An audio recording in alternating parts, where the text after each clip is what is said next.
mas eu acho falar uma responsabilidade muito grande e dou graças a Deus quando termina a palestra.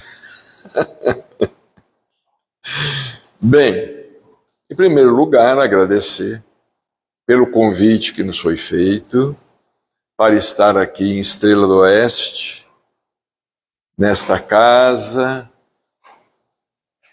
Estava vendo ali o retrato simpático do senhor Paulino, que foi um dos fundadores, né, da casa, Paulino Zago, né, lá na parede.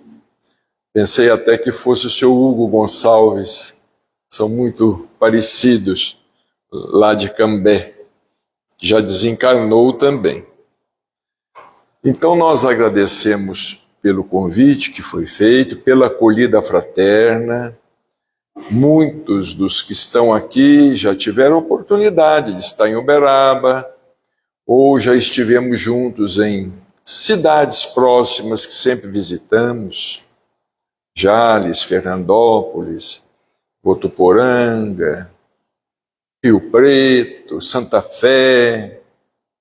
E hoje para nós é uma alegria estarmos aqui.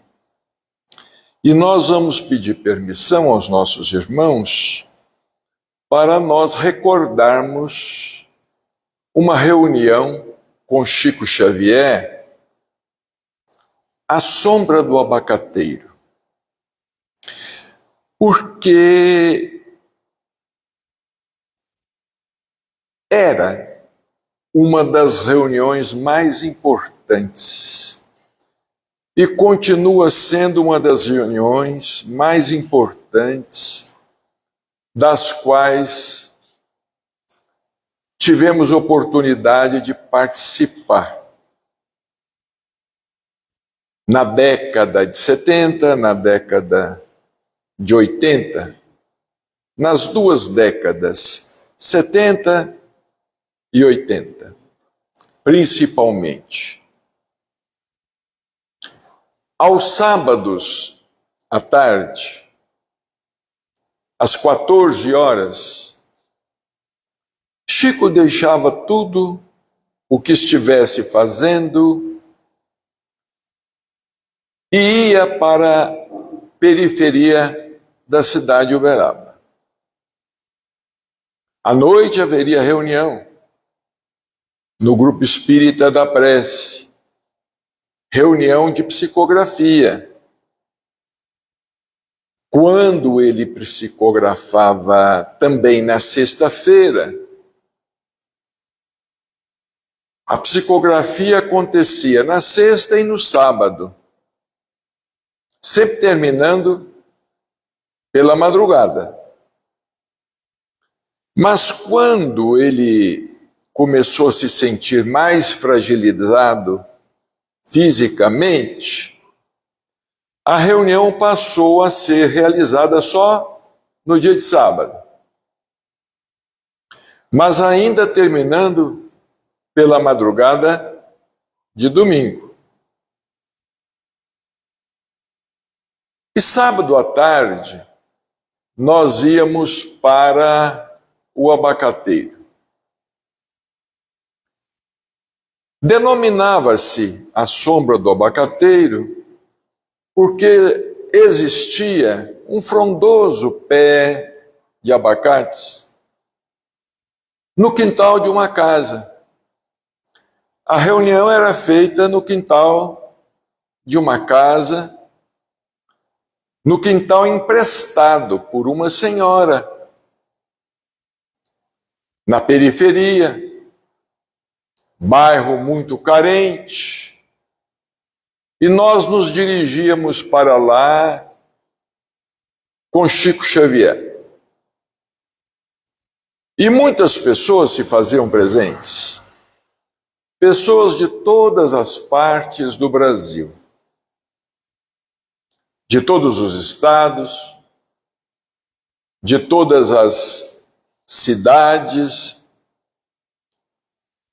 E aquela reunião, à sombra do abacateiro, contava também com a presença dos moradores do bairro.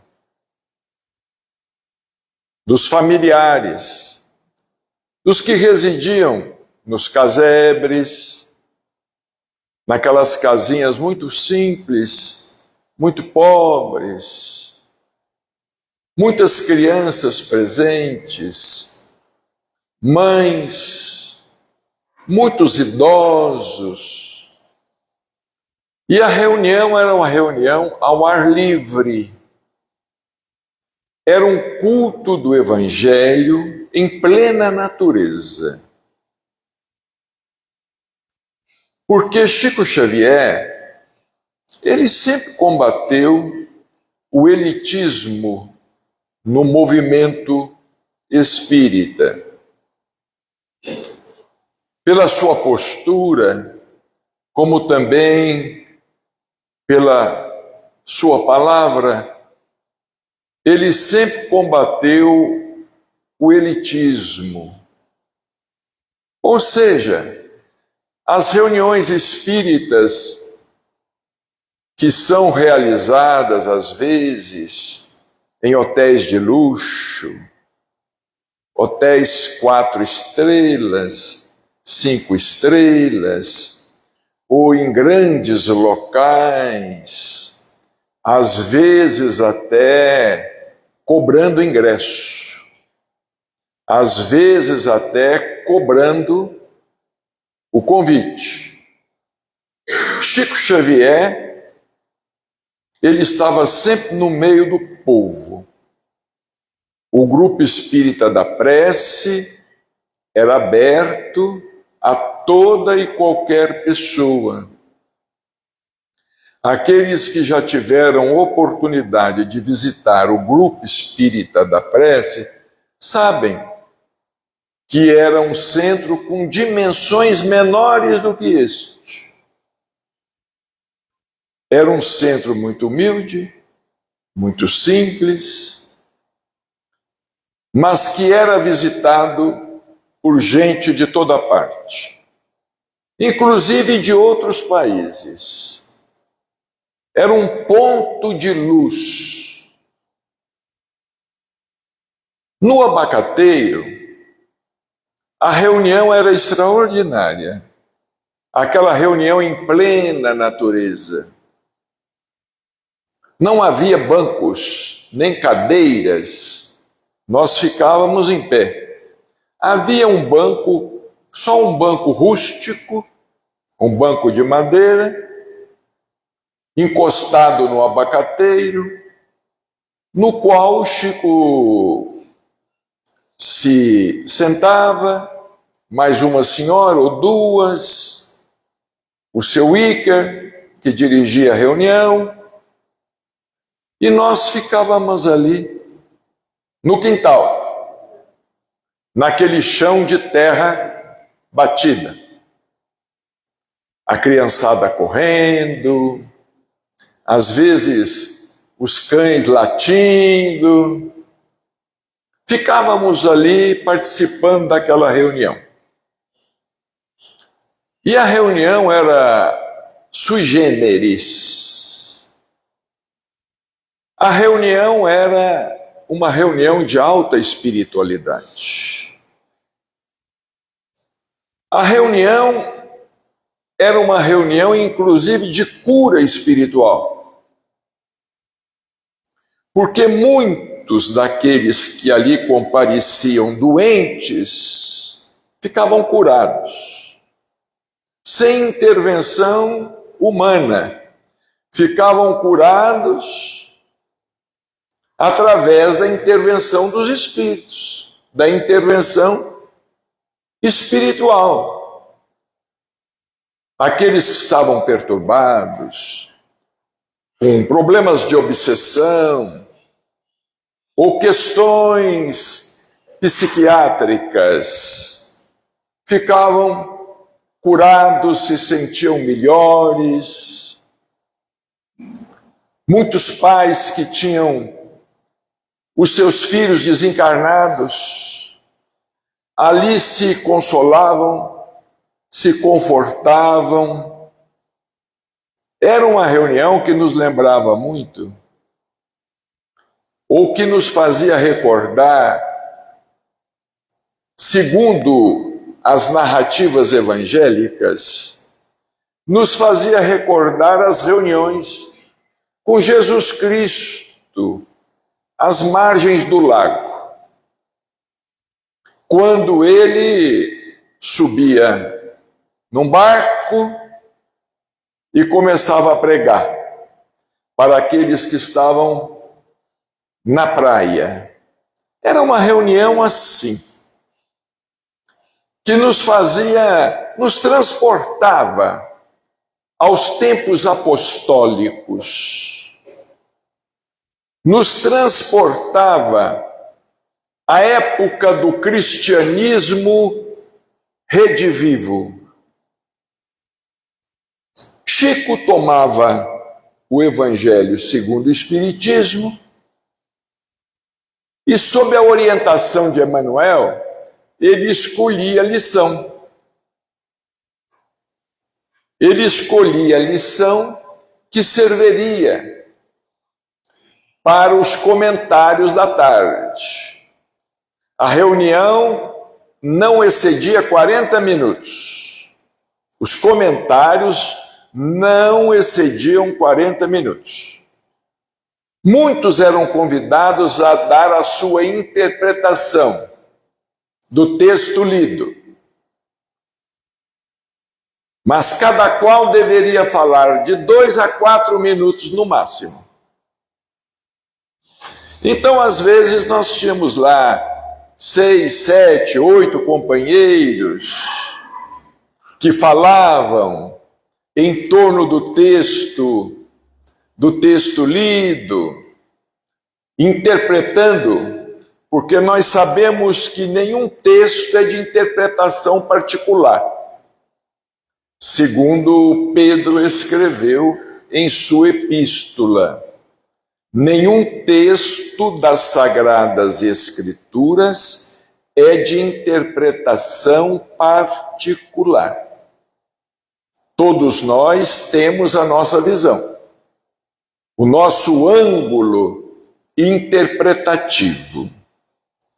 E para a nossa alegria, depois que quase todos falavam, durante ali meia hora aproximadamente, o Chico pedia a palavra. Ele também pedia a palavra. Ele dizia assim: o nosso Emmanuel presente. Ele começava assim. Vejamos bem, então era uma reunião ao ar livre, em plena natureza, uma reunião simples, num terreno de terra batida, debaixo de uma árvore, e a espiritualidade estava presente. A espiritualidade maior se fazia presente.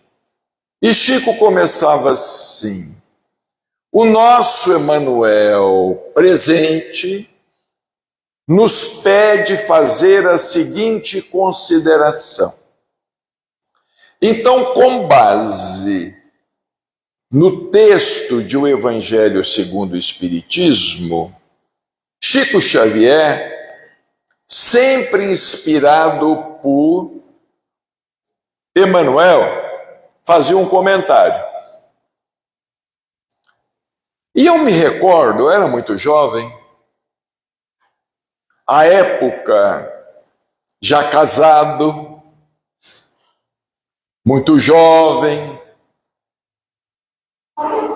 participando daqueles cultos toda semana, ouvindo aqueles comentários. Um dia pensamos, esses comentários não podem se perder, não devem se perder. É um tesouro. Aliás, tudo que saía da boca de Chico Xavier era luz. Esses comentários são preciosos demais. Então tivemos a ideia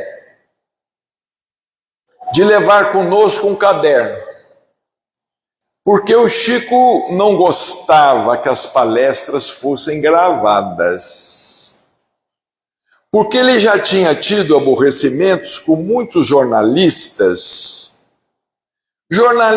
que gravavam entrevistas e que depois não levavam essas entrevistas ao ar, ou levavam apenas um trecho. Ele já tinha tido aborrecimentos com muitos jornalistas. Ele não gostava que as palestras fossem gravadas. Mas nós tivemos a ideia de levar um caderno. E como nós nos assentávamos muito perto dele, ou ficávamos em pé muito perto dele, assim, às vezes, 2 metros dele, apoiávamos o caderno na perna e depressa íamos escrevendo o que ele falava. E foi assim que nasceu o livro Chico Xavier, A Sombra do Abacateiro. Mas nós nos recordamos que em uma dessas reuniões havia caído para os nossos comentários e para as nossas reflexões do capítulo 6 de O Evangelho segundo o Espiritismo, o Cristo Consolador.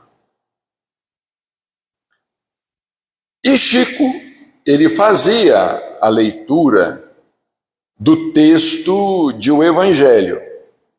O jugo leve, ele lia: vinde a mim, todos os que andais em sofrimento, e vos achais sobrecarregados, e eu vos aliviarei. Tomai sobre vós o meu jugo, e aprendei de mim, que sou manso e humilde de coração, e achareis descanso para as vossas almas, porque o meu jugo é suave e o meu fardo é leve. Palavras de Jesus, anotadas por São Mateus. Quando Chico tomou a palavra, ele começou a falar a respeito do texto, mas ele nos chamou a atenção para o seguinte: vinde a mim todos os que andais em sofrimento e vos achais sobrecarregados, e eu vos aliviarei. Ele disse assim, observemos, Jesus nos promete alívio. Ele não nos promete isentar da prova. Ele não nos promete isentar da luta que é necessária. Ele não nos promete uma ilusão. Ele nos promete alívio. Quando ele disse: e eu vos aliviarei. Naquele momento, nós começamos a entender por um outro prisma. Vinde a mim, todos os que andais em sofrimento e vos achais sobrecarregados. Inicialmente o convite. Vinde. Vinde a mim. Nós é que precisamos tomar a iniciativa de ir até ele. Vinde a mim, todos vós, que vos achais sobrecarregados e em sofrimento. E nós nos perguntamos, qual de nós, na atualidade, às vezes, não se encontra debaixo de uma provação, ou não se encontra sobrecarregado por alguma luta luta familiar, às vezes luta profissional, às vezes luta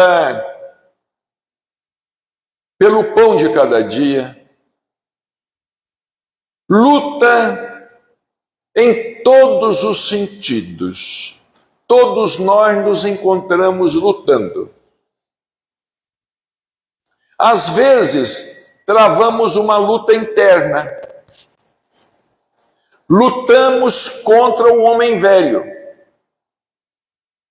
Travamos uma luta interna contra as nossas inclinações, contra as nossas imperfeições, contra as tentações, contra os vícios.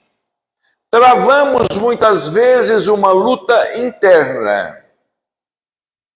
Mas, quando nós não temos uma luta pessoal a sustentar, digamos assim, nós temos aqueles que estão lutando à nossa volta. Todos nós que temos familiares, sofremos. Familiares, temos filhos, temos netos, temos sobrinhos, temos irmãos. Todos nós lutamos. Então Jesus faz o convite: vinde a mim, todos vós que andais em sofrimento, e vos achais sobrecarregados, e eu vos aliviarei. Existem pessoas que esperam que o mundo espiritual intervenha de tal maneira em suas vidas que solucione todos os seus problemas. Nós sabemos que somos portadores de livre-arbítrio e que estamos submetidos à lei de causa e efeito e que temos necessidade de lutar para crescer. Porque sem lutar ninguém cresce. Sem enfrentar dificuldades, ninguém cresce. Mas Jesus, ele nos promete alívio. Quer dizer, ele nos promete condições espirituais, morais e até mesmo físicas para que nós continuemos lutando. Para que nós continuemos lutando. O mundo espiritual não pode nos isentar de lutas ou das lutas que enfrentamos. O mundo espiritual nos auxilia, nos dando forças, nos dando compreensão, nos dando paciência, nos dando coragem para que nós possamos seguir adiante. Vejamos aí o exemplo de Jesus, quando ele estava carregando a cruz rumo ao Calvário. Ele não estava suportando, ele não estava, vamos dizer, aguentando o peso da cruz, porque ele havia sido espancado a noite toda. Ele havia sofrido a noite toda. Ele não estava em condições de carregar a cruz até o Calvário. Mas que vejamos que exemplo lindo. Mesmo para ele, apareceu um sirineu para auxiliá-lo. Claro que se Jesus quisesse, ele que havia andado sobre as águas, ele que havia curado leprosos, ele que havia restituído a visão aos cegos, claro que se ele quisesse, ele carregaria aquela cruz ao Calvário como se fosse uma pena, a pena de uma ave, mas ele estava ali naquela condição humana para nos dar exemplos. Ele caiu 3 vezes na subida e não estava em condições físicas. O seu corpo estava ferido. Chico Xavier nos dizia que Jesus havia apanhado na véspera a noite toda, que nós não sabemos o que Jesus enfrentou na prisão, na noite de quinta para sexta-feira. E Chico certa vez nos disse que aquela coroa de espinhos, ele nos disse assim: não pensemos que aqueles espinhos eram espinhos do tamanho dos espinhos de uma roseira. Eram semelhantes a agulhas compridas, porque lá na Judéia, essa planta que produzia espinhos, os espinhos eram pontiagudos e compridos, e eles enterraram a coroa na cabeça dele. Por esse motivo a coroa não caía, porque era para a coroa cair, pelo esforço, ela não caía, estava enterrada na cabeça dele.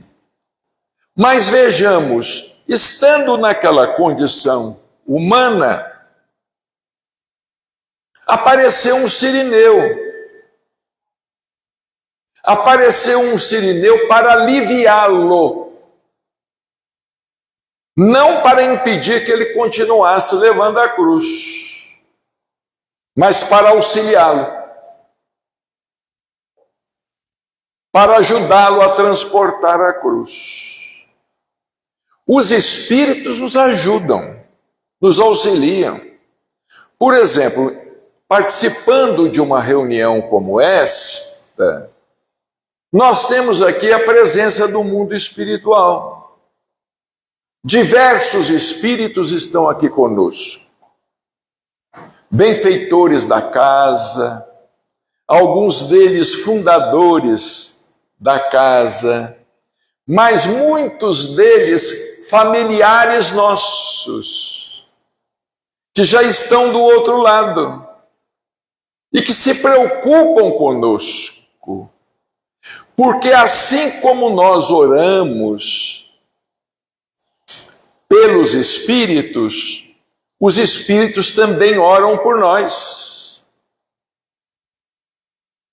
Assim como nós endereçamos as nossas orações àqueles que estão do outro lado, eles também se preocupam conosco, principalmente quando percebem ou quando sabem que nós não estamos no caminho em que deveríamos estar.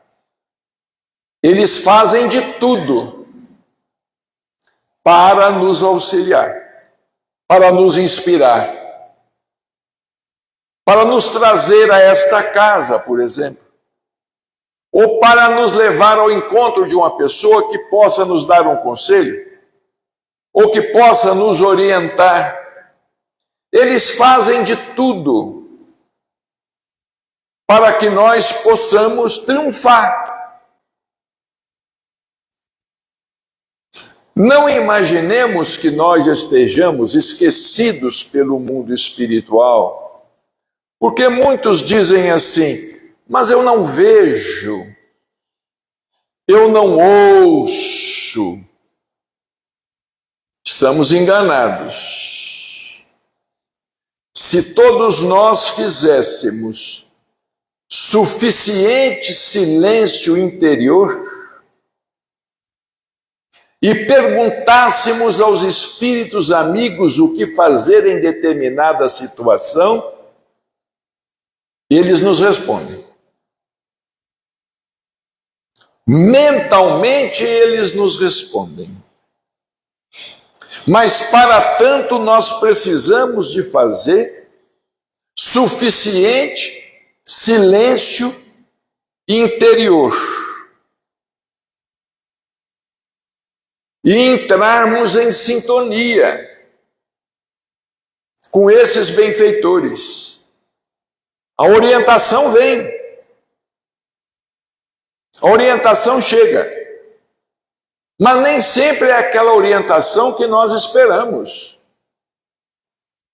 Porque às vezes nós queremos uma orientação segundo pensamos. Quando a orientação vem nos contrariando, costumamos não aceitar. Não aceitamos. Quando a orientação nos contraria, nós não aceitamos. Se a orientação vem e atende aos nossos interesses imediatos, ao nosso egoísmo, nós acatamos. Mas se nos contraria, existem pessoas que nos procuram na casa espírita que frequentamos em Uberaba. E essas pessoas nos procuram para conversar, estão com dificuldades, com determinados problemas. Nós as convidamos para o trabalho, porque o trabalho é a melhor terapia que existe. Nós as convidamos para o trabalho espiritual. Há pouco tempo chegou lá alguém e perguntou: aqui no Pedro e Paulo tem trabalho de cura? Eu disse: tem. A pessoa perguntou: onde é que funciona? É lá debaixo daquele barracão. Eles estão fazendo a sopa. Vai lá ajudar a fazer a sopa. É um excelente trabalho de cura. A pessoa ficou assustada. Quando a pessoa chega pedindo orientação e nós convidamos a pessoa para o trabalho assistencial, habitualmente o que acontece? Ela desaparece. Ela não volta. Ah, eu achei que vocês aqui fizessem os espíritos obsessores se afastar. Ah, eu achei que o centro espírita aqui fosse mais forte. Muitas pessoas dizem isso. Eu achei que vocês tivessem aqui um trabalho que a gente pudesse frequentar, que a gente entrasse como pecador e saísse na condição de santo. Isto não existe. Isto não existe. Como nos dizia Chico Xavier, Jesus nos promete alívio. O Espiritismo não é uma doutrina que resolve os nossos problemas. Todos os nossos problemas. Mas é uma doutrina que nos alivia, que nos consola, que nos esclarece, para que nós, por nós mesmos, possamos resolver as nossas dificuldades. O Espiritismo é uma doutrina, sim, que nos conscientiza. E é por esse motivo que o Espiritismo não é uma doutrina de massa. Porque se o Espiritismo dissesse assim, eu resolvo o seu problema, eu te consigo um emprego, eu faço isto e faço aquilo, mas você precisa cooperar com um dízimo, nós teríamos muito mais gente. Nós teríamos muito mais gente. Eu me recordo de um amigo. Durante muitos anos trabalhamos juntos. Eu como odontólogo e ele como médico. Ele completamente cético. E eu na condição de espírita. Mas conversávamos muito. Certa vez ele nos disse assim, Bacelli, ele me chamava de Carlos, Carlos, vocês precisam mudar esse discurso de vocês nos centros espíritas. Esse discurso de vocês não agrada. Esse discurso não chama o povo. Vocês têm que prometer. Eu disse a ele, Pedro, é o nome dele, Pedro, a doutrina espírita, no espiritismo, não é assim. Não é assim que as coisas funcionam. Nós procuramos o caminho do esclarecimento. Nós procuramos o caminho da renovação íntima, da renovação espiritual. Nós lutamos para sermos pessoas melhores. Aí ele disse assim, então vocês nunca vão atrair a multidão. Vocês nunca vão atrair multidão. Por esse motivo, prezados irmãos, o Espiritismo ainda não é. Casas espíritas, comparece às nossas casas espíritas, desejando que os seus problemas sejam resolvidos na hora. Ora, quantas vezes as pessoas já nos perguntaram, já nos procuraram e perguntaram, Bacelli, estou assim, olha, faça um tratamento de passes. A pessoa pergunta, quantos passes? Porque ela quer tomar 3, 4 passes e vazar, não é? Como a gente fala popularmente, né? 3, 4 passes e quer... Ora, nós estamos trazendo problemas pesados conosco. E nós adoramos uma coisa muito, nós gostamos muito de uma coisa. Nós gostamos de pessoa que mente para a gente. E nós gostamos de mentir para nós mesmos. Adoramos mentir para nós mesmos. E adoramos quem mente para nós. Não, eu vou resolver o seu problema. Não é assim que as coisas acontecem. Quando o Chico terminava a preleção no abacateiro,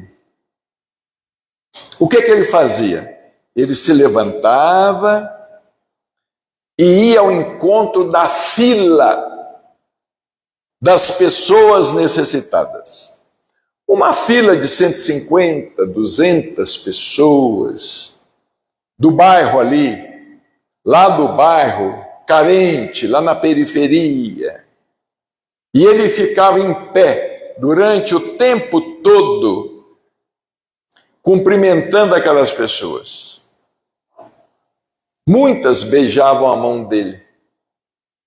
E ele retribuía. Ele beijava também a mão de volta. Interessante é que quando passava aquelas pessoas, muitas pessoas, ele costumava chamar cada pessoa pelo nome. Era impressionante. E perguntava ainda, como é que vai seu pai? Melhorou? Seu pai está melhor de saúde? E a sua mãe, como é que vai? Melhorou? E a nossa irmã, falava o nome, já está melhor? Já saiu do hospital? Ele conhecia os problemas. Aquilo era um conforto.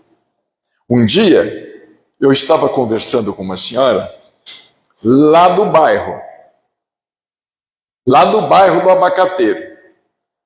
E ela falando do Chico, e todos lá chamavam Chico de tio Chico.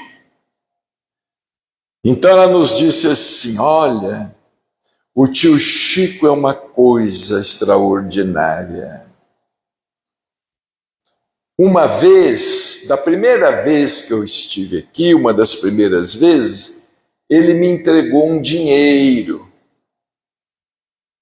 uma cédula, uma nota. Ele me entregou um dinheiro, porque hoje em dia é quase tudo cartão, Pix, né? Ele me entregou uma cédula.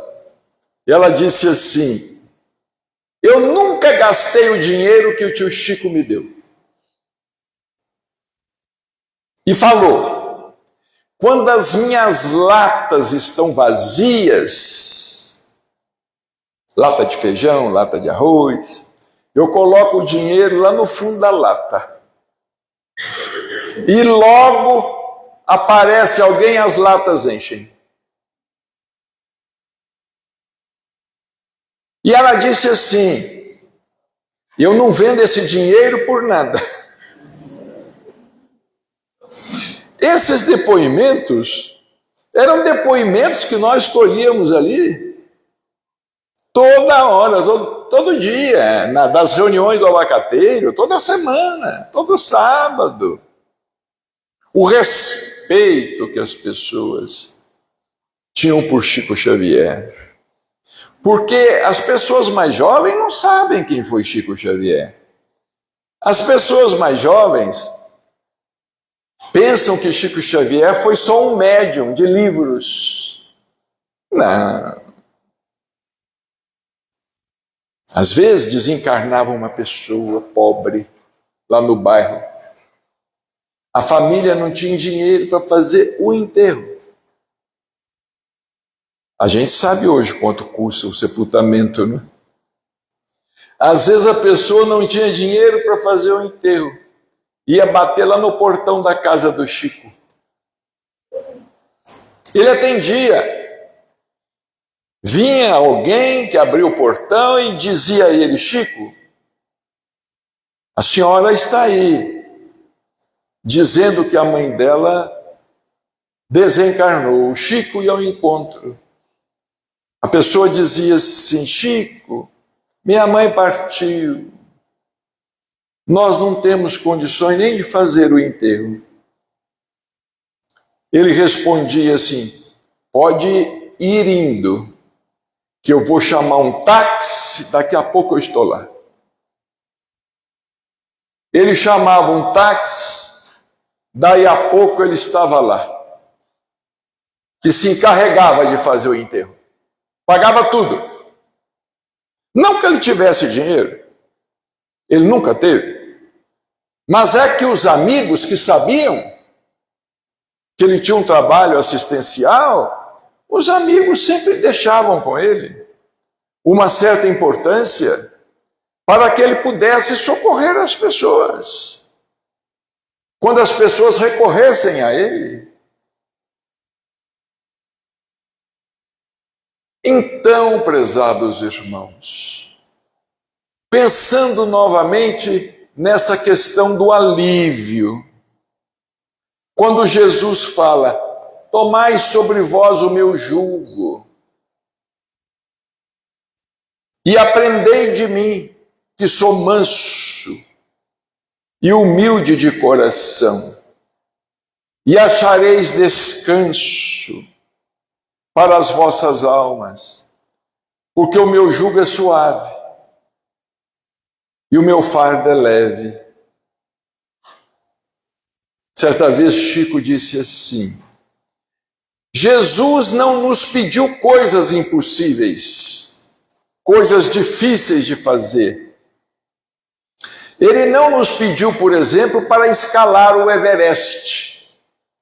O Everest é a montanha mais alta, é o ponto mais alto. Ele não nos pediu para escalar o Everest. Ele só nos pediu para que nós nos amássemos uns aos outros. Mas quanto custa amar, não é? Amar é extremamente difícil. Particularmente, acho extremamente difícil até pronunciar a palavra amor. Mas nós podemos estender a mão uns aos outros.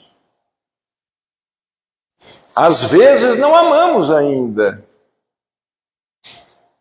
mas temos um certo sentimento de compaixão.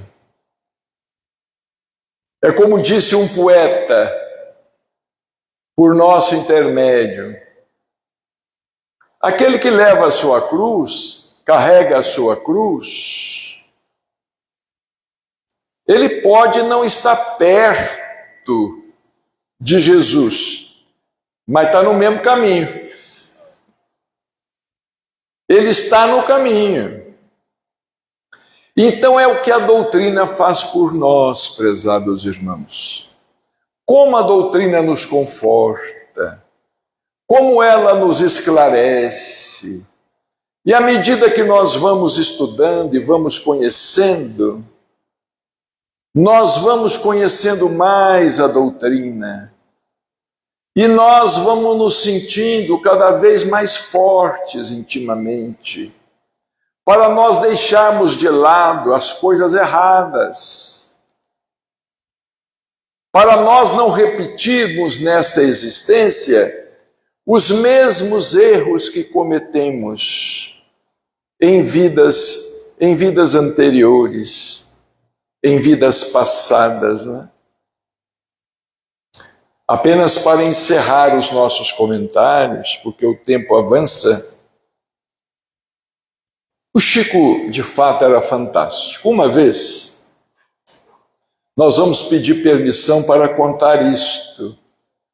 Como era a sabedoria do Chico, a tolerância dele, o olhar espiritual dele para cada pessoa. Chegou um rapaz lá no Chico, um senhor, ajoelhou-se nos pés dele e começou a chorar. Chorar. E chorava muito. Quando ele conseguiu falar, ele disse assim: Chico, eu quero que você me ajude, porque eu sou uma pessoa viciada. Chico ficou calado. Aí ele falou baixinho: eu sou viciado, Chico, em sexo. Mas é assim, cada dia tem que ser com uma pessoa diferente, com uma mulher diferente. E o Chico escutando. Os 30 dias do mês tem que ser com uma pessoa diferente. O que é que o senhor me diz? Eu estou no desespero, já fui psiquiatra, estou pensando até em suicídio. O Chico ouviu. O que o senhor me fala? O Chico, a sabedoria dele, falou assim: olha, neste mês agora, fica só com 29.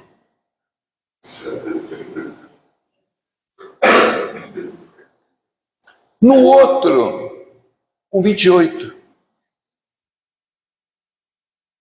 No outro, ele não recriminou, ele não atacou, ele não acusou, ele não pregou moral.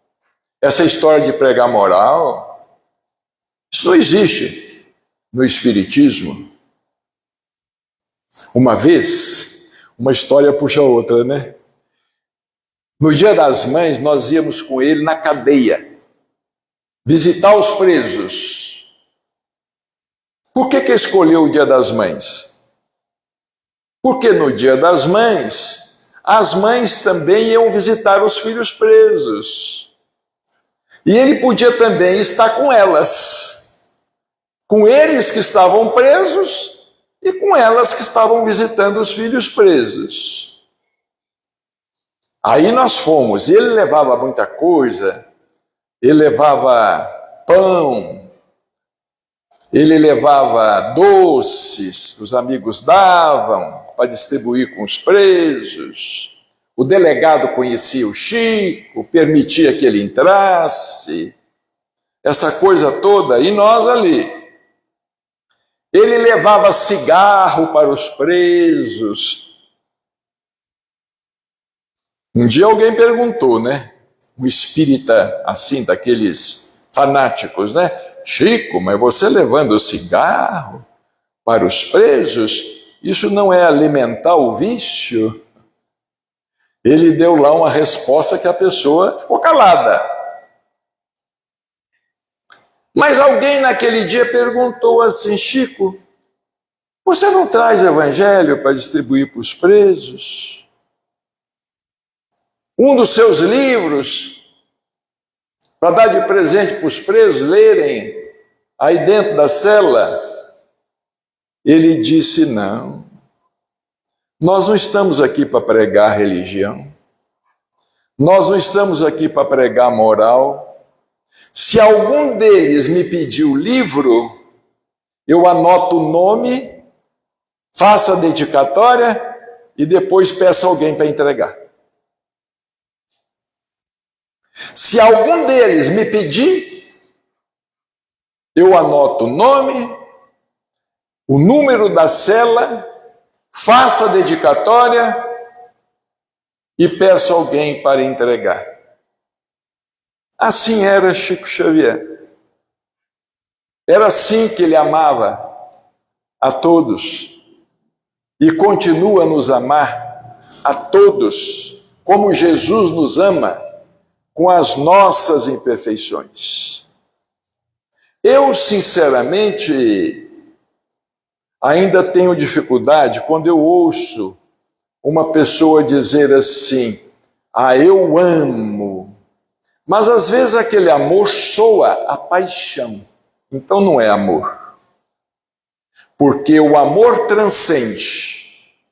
Amor é amor, amor é devotamento.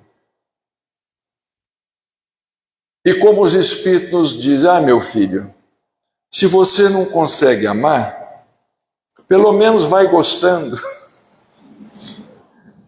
Vai gostando das pessoas.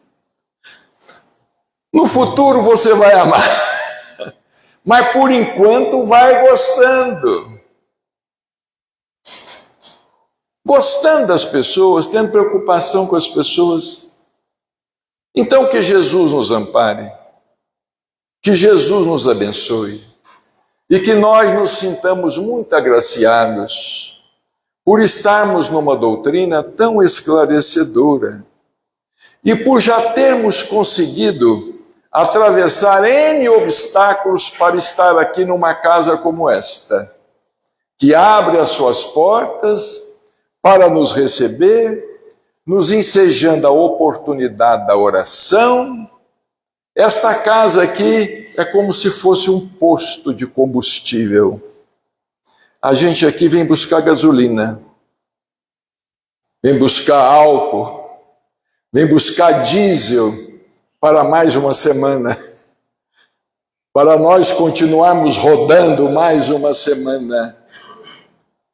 E evidentemente esta casa deve ter muitas tarefas assistenciais.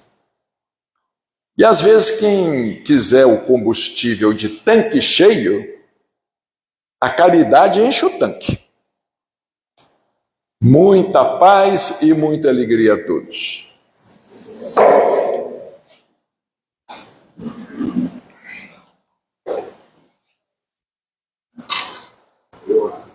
Muito obrigado. Deus te abençoe. Eu te agradeço. Obrigado. Vocês viram a cadeira? Vocês sentiram a presença? Para onde ele nos levou?